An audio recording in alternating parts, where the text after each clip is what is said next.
perception and our position around a number of the key trends that the industry sees. How we see the role of the cloud and other technology choices like flash and software-defined, and put all of that into context and how it informs our roadmap and what it is that we're going to be doing for our customers. So I'll start with just some data points on Netapp. Our annual revenue around $6.3 billion. Netapp as a company runs a fiscal year that actually runs from the beginning of May to the end of April. And we just reported our second quarter numbers just last week. Employee count in 13,000. You see something that's very, very important to us as a company. I won't dwell on it today, but we spend a lot of time on this, both with customers and our own people, and various different community events, and that is the culture. Netapp is a company that sought out from its very, very early days in the founding of the company to build a culture that's unique and differentiated, that creates competitive advantage for us, and built around the premise that if the employees are happy, we get maximum commitment, and if the employees are happy, our clients can tell. And Netapp takes a lot of pride that in Fortune Magazine and the Great Place to Work Institute, we've been rated now for the 4th year in a row, the number three workplace in the Great Place to Work Institute's global rankings. So that's something we take a lot of pride in, and it's also something that we use as a tool to improve something that's very, very important to us. Because the ranking is based on employee surveys and employee feedback, and it's something that we use to continue to improve and continue to invest in our own people. So while not a financial metric and not a market share metric, it's something that matters a lot to us, and I think it's every bit as important to our success over our 22-year history as anything else we've done on the technology side. A few other data points. Number 1 branded storage operating system. Netapp is number 2 in global market share in storage on a global basis. But one of the things that separated Netapp over the years, that's allowed Netapp to go from a standing start in the creation of the company to pass HP and IBM and Oracle and Dell and Hitachi to become the number 2 provider of storage in the world, is unlike a lot of those other companies, Netapp is focused for many years on a core operating system that serves many workloads, as opposed to building separate standalone products around each individual workload. So Netapp can come to a customer with effectively one product solution where a competitor may have 3 or 4. And what that ultimately means is that Netapp is investing more now in our single operating system than anybody else, because since we're focused on a major operating system clustered on ONTAP, while Netapp is number 2 in global market share, clustered ONTAP ONTAP itself is actually number 1. In fact, it's bigger than number 2 and number 3 combined.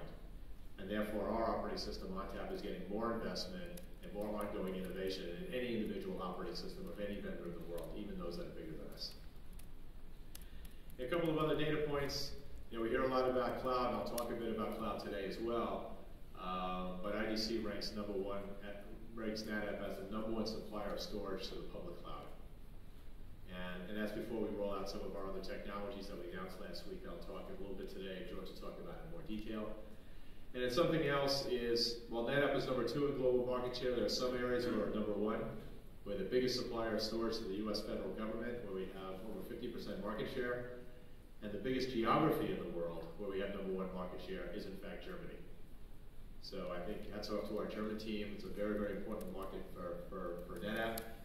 It's where a lot of innovation, a lot of our enterprise presence, and a lot of very, very key customer messaging comes out of our German team, where they're number 1 in market share.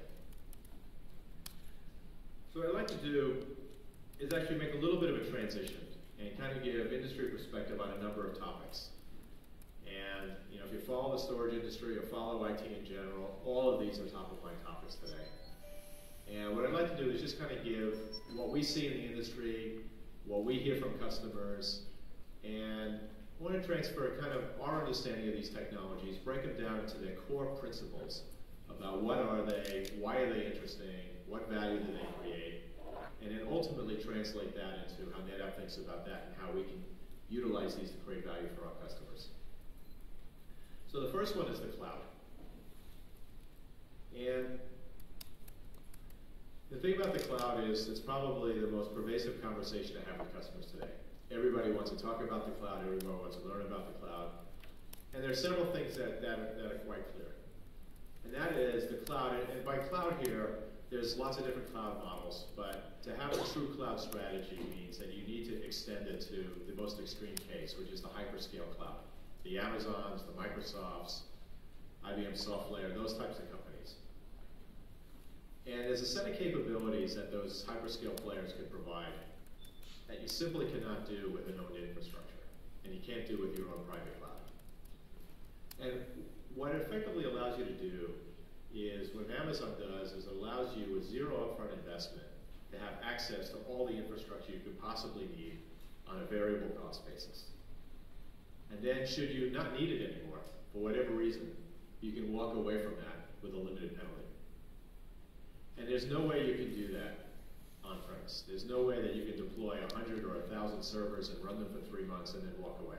The server vendors aren't taking their equipment back. But the ability to do that in Amazon creates a set of very, very key capabilities. If you were a new venture being created today, a brand new company, you don't have to spend your limited resources building infrastructure. You have access to all the infrastructure you could possibly need.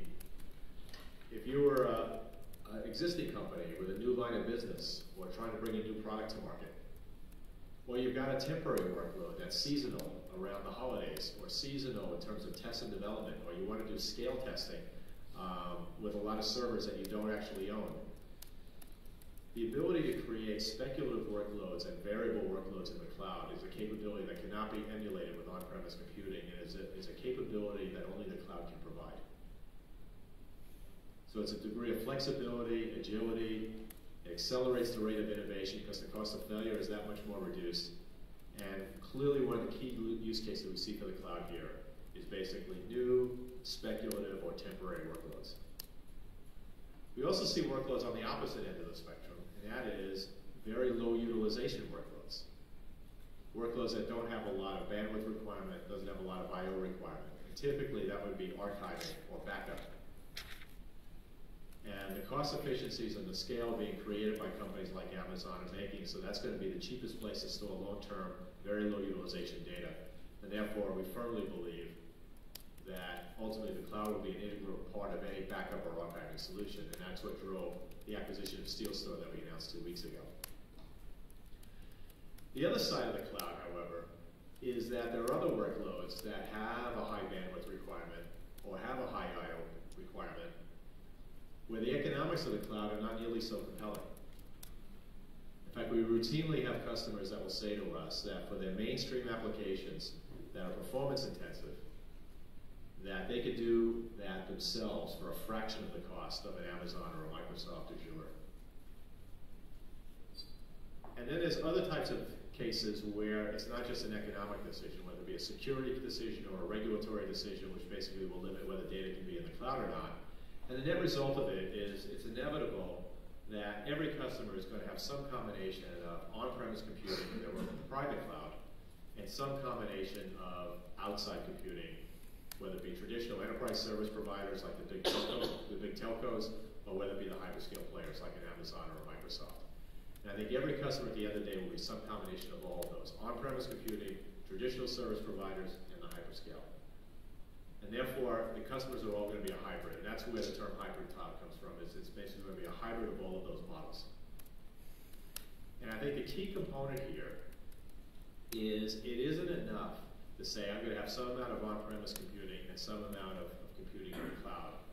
The challenge and the goal here ultimately is to basically tightly integrate the cloud so the cloud looks like a seamless extension of what people can do on-premise. Same set of tools, same set of compliance processes, and the same ability to manage their infrastructure. That is the way to truly leverage the cloud, is to make it look like it looks exactly like the on-premise infrastructure. It's just a natural, low-cost extension for workloads that make sense. So we recognize that if customers are going to be hybrid, it also means that they're going to continue to be building their own infrastructures, and they're going to be continuing to build their own private clouds. And therefore, there's a number of key technologies that are going to continue to be relevant to them. And one of them is we call integrated solutions. And integrated solutions is basically partnerships between companies that provide integrated server, networking, and storage solutions to customers. Examples of that are vBlock with EMC, or FlexPod between Netapp and Cisco. So FlexPod with Netapp and Cisco is, over the years, it's done over $3 billion business. $3 billion of business. It's on a $2 billion run rate for our companies, and it's a very, very important technology. And the premise of FlexPod is, and what it is basically server networking and storage from Cisco and Netapp integrated into a proven reference design that customers can easily deploy. And the premise of the technology is that in our interaction with customers, due to pressures on IT and pressures on spending, the ability of customers to evaluate a wide landscape of products, to integrate them into solutions, to do proof of concepts, and to deploy them, customers simply don't have the time, increasingly do not have the skill set to do that on the scale that they used to.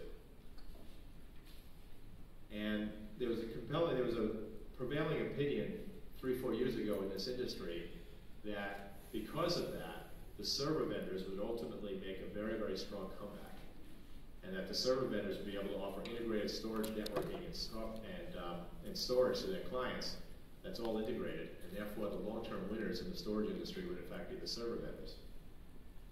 When in fact what's actually occurred is that the 20-year trend that continued, and that is the independent innovators in storage continue to gain share and the server vendors continue to lose share. And the reason is that while the server vendors could offer an integrated solution, they were integrating products that were not best of breed in any category. And they were forcing customers to trade off functionality versus integration. And the rationale of FlexPod and these integrated solutions is that if we can integrate with other best of breed players and create reference designs and reference architectures and a support infrastructure behind it, then we can come to our customers with an integrated solution that's integrated as well as any solution from any other vendor, and it's made out of best-of-breed components that deliver compelling value to the customer. So the rationale of integrated systems like FlexPod is the ability to take best-of-breed components, integrate them very, very tightly to accelerate the time to deployment and reduce the risk to customers of adopting new technologies in their environment. And I think the demand for that product continues, and you should expect to see Netapp to continue to invest in partnerships like FlexPod and to continue to extend the portfolio to beyond server networking and storage. And you see us do FlexPod for VMware, FlexPod for SAP, and FlexPod for Oracle and Citrix and on down the line, and basically extend the integration to the applications themselves to make it easier for customers to deploy new technology. In addition to integrated solutions, another technology in storage that gets a lot of attention today is flash. And so the essence of flash, in its simplest terms, is flash is semiconductor memory as opposed to drives, which are rotating electromechanical devices. And the advantage of flash memory is several-fold.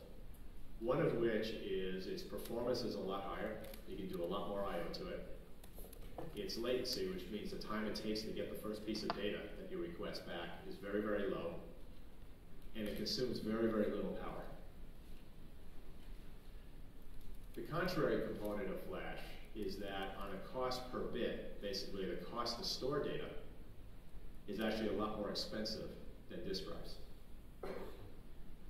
So effectively, what flash effectively does is it basically forces the customer to categorize their data, and for a set of data that has extreme performance requirements, that data belongs in flash, and the data that doesn't have the performance requirements will go on hard drives. And I think that everybody basically agrees with that positioning. But the issue with that is that that is only a static worldview. And what it means is that the data that fits the criteria, the performance criteria of needing to live in flash today, might not meet that criteria tomorrow, or a week from now, or a month from now, or a year from now. If you look at the enterprise, the amount of data in the entire enterprise that meets the performance criteria of flash is generally very, very small. Maybe 5%, maybe 10%. But much of that data, when it was created the first time, did in fact fit the criteria of flash. And therefore, a key component of any flash deployment is not just the flash itself, and not the placement of very active data in flash. It's also the migration of data out of the flash as it ages. Because as data ages, it becomes idle. You don't want it to be stored in flash, which is the most expensive storage that you can buy. So a key component of a flash portfolio is not only the flash products themselves, in all of their forms. There's flash that will go inside computers. There's flash that will go as network attached devices. There will be flash that will go in storage systems that have both flash and electromechanical drives, and there'll be flash in the disk drives themselves. All of those things will exist. But the key component to this is actually the data management. And that is, how do I make sure that the data that fits the performance requirements of flash stays in cache, and as the data ages, it gets migrated out. So as Netapp thinks about these problems, we have a broad portfolio of flash solutions, including introducing a new flash solution last quarter. But the other component for Netapp overall is that all of these solutions will be integrated so that they'll all have data motion technologies that will allow migration of the data out of the flash devices onto other devices. And remember the case about Amazon for low utilization data. I think data gets born in flash, it migrates to disk drives, and ultimately gets backed up and archived in the cloud. And I think that entire data management lifecycle is the thing that Netapp is going to continue to invest in. So in the end, flash alone is not enough. For flash to become a mainstream technology, it needs to be integrated in a broader data management capability. And that's a value that Netapp, that's been our historical strength, and that's what we're going to continue to deploy against the flash market. This next category is around investment protection. You know, one of the trends in the storage industry that we hear a lot of talk about with the flash and cloud is that there's a lot of new technologies out there. And there's a lot of positioning both by new vendors and even by some of the industry analysts that have this concept that the existing infrastructures are existing infrastructures and people are going to build a whole new infrastructure for all their next generation apps. And in my interaction with customers, that's not what the customers want to hear. The customers don't want to hear that all of these infrastructures that they invested all this money in. Okay, so this thing get turned off? They're trying to fix it. Okay, all right, so they're trying to fix it, so I won't say all that over again. Is that customers are looking not to basically freeze what they currently have and build an entirely new infrastructure, that they need to have scale, they need to be reliable, it needs to be compliant. Customers really want a path from where they are today that's going to enable them to meet the requirements of the future. And that's something that at Netapp we're taking very, very seriously as well. And that is, how do we make it possible for customers to basically take the technology that they're investing in today around ONTAP and also have it relevant to their cloud and their other future technologies going forward.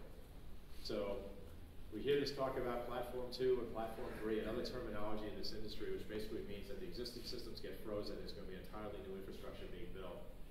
And I think that that is really the last resort. I think a much better solution to all of this would ultimately be to give the customers a seamless path from where they are today to a set of technologies that will enable them to take advantage of all of this new capability in the cloud in the future. And that's something else that impacts our thinking. And where this all comes together for us in terms of all these technologies is around software-defined storage. So software-defined storage is one of those terms that's got quite a few different definitions, and I'll get to what our definition is here. But I think there's a key realization with the cloud. And a lot of customers would like to believe that the great thing about the cloud is that I can run in Amazon, and if I don't like Amazon, I can run in Microsoft Azure. And if I don't like Microsoft Azure, I can run in T-Systems or IBM or PT or whatever. And the fact of the matter is, storage is different than networking and servers. In servers, once I execute an instruction, it doesn't matter anymore. And in networking, once I pass a packet, it doesn't matter anymore. But in storage, once I store a byte of data, it needs to be protected, it needs to be secured, it needs to be backed up, and it needs to be produced on demand. And since storage accumulates, when a lot of storage is in one place, it takes a lot of time to move it. In fact, the 10 gigabit link moves about 1 4 terabyte disk drive per hour. So the idea that I can dynamically move between different cloud providers is not so simple. And it certainly can't be done dynamically. And the key point there is that means delivering a hybrid cloud solution where your data center will extend seamlessly into the cloud. In order to do that, data management is a key component and is a key requirement in order to truly realize the vision of the cloud.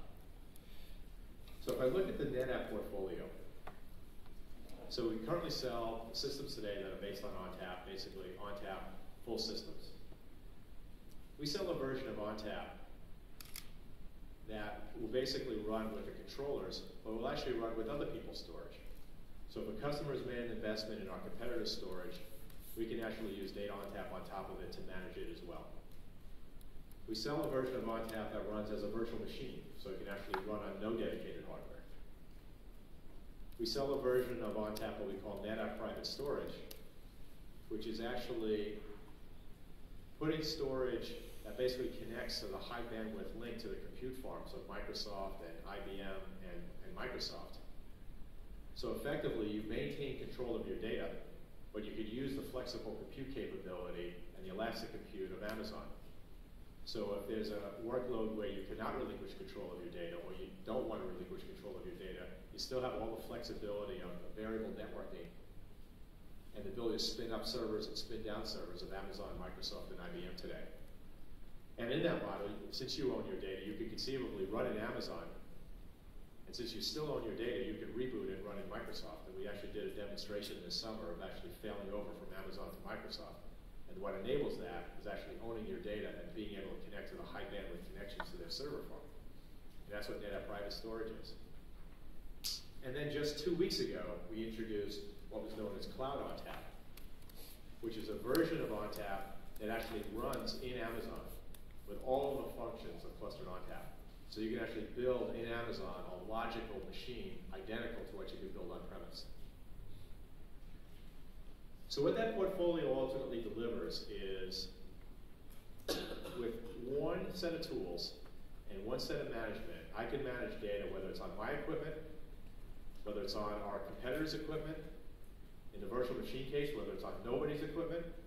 We can run it where in Netapp private storage, where it's in the cloud and close to Amazon, or we could actually run it in Amazon. And what that ultimately enables the customers to have is one set of tools, one set of processes, one set of data management, whether data is on our equipment or not, and whether it's on premises or not. And in so doing, we could basically make the cloud a seamless extension of what people do on premise. So if you think about the value of the hybrid cloud, how do we make it seamless? You make it seamless by having one data management infrastructure across all of that. How do we achieve investment protection? By having one operating system that spans on-premise computing and the cloud. So an investment in ONTAP today is every bit as valid in the future when you want to move some of that infrastructure to the cloud. And that's our definition of software-defined storage. And that is the value, the functionality, the management of the storage infrastructure is identical regardless of what hardware it runs on, whether it's all hardware or not, or whether it's on-premise or not. And that's our definition of software-defined. The value is in the software, and it's independent of the hardware platform that hosts it. And that's what we're trying to drive going forward, is ultimately give the customer a seamless extension of on-premise computing to the cloud and back. The extreme case is, instead of segregating applications, that some applications will run on-premise and some will be in the cloud, with this model, you can actually deploy all of your new applications in the cloud. Some of those will not be successful, and there'll be no penalty. Some of those that are successful, you can then migrate them back to on-premise computing in your private cloud that might be more efficient. And then at the end of life, when they're legacy applications, you can put them back on the cloud again. So the ultimate view of the hybrid cloud is to basically make everything look as if it was your own private cloud, but leverage the flexibility and the economics of the hyperscalers.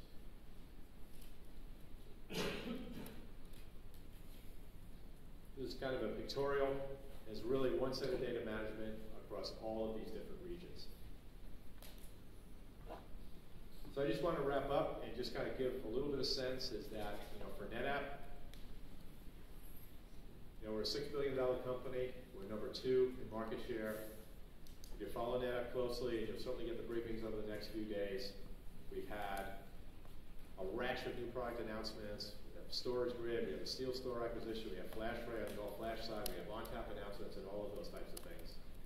So the key component is we have a broader portfolio than we've ever had in the history of the company, and we recognize that the industry is in transition, that the cloud is a major component of all future decisions that customers are going to make about technology, and Netapp has the most compelling cloud story in the industry. And with that, I'd like to hand it over to George Curry, our Executive Vice President.